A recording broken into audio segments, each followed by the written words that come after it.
¡Viva Bangladesh, Argentina! এই মুহূর্তে আমি যেখানে দাঁড়িয়ে আছি পৃথিবীর সবচেয়ে সুখী মানুষগুলোর বসবাস এখানে, কারণ কিছুক্ষণ আগে আর্জেন্টিনা উঠে গেছে বিশ্বকাপের ফাইনালে। দাঁড়িয়ে আছি আর্জেন্টিনার রাজধানী বুয়েনোস এইরেসে। আমার পেছনে মেসি মেসি স্লোগান দিচ্ছে, সবাই একসাথে সেলিব্রেট করছে। আর্জেন্টিনা পৌঁছে গেছে বিশ্বকাপের ফাইনালে। এর চেয়ে মজার, এর চেয়ে চমৎকার আর কি বা হতে পারে। ¡Argentina, vamos! Inglaterra, la concha bien de tu madre, la tenés adentro, hijo de puta. Vamos a seguir. Vamos a la final, vamos a Bangladesh.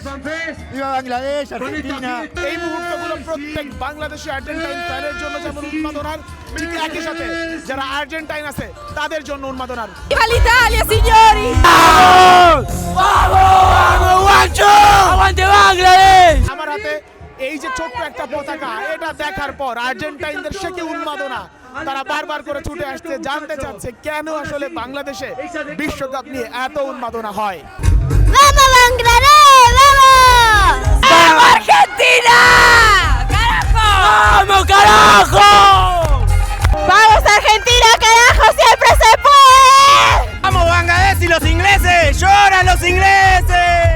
Argentina ফাইনালে যাওয়ার পরে বাংলাদেশের পতাকা নিয়ে আমার কদরটা বোধহয় আর্জেন্টিনার মাটিতে আরো বেশি বেড়ে গেছে। তারা এমন ভাবে সেলিব্রেট করছে মনে হয় যেন আমি খুবই স্পেশাল কেউ।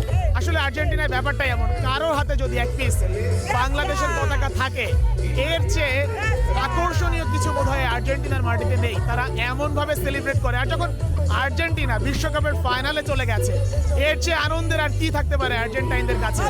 বাকি মাত্র একটা ম্যাচ এবং সেই ম্যাচে স্পেনকে হারিয়ে দিতে পারলেই চ্যাম্পিয়ন হবে বাংলাদেশ।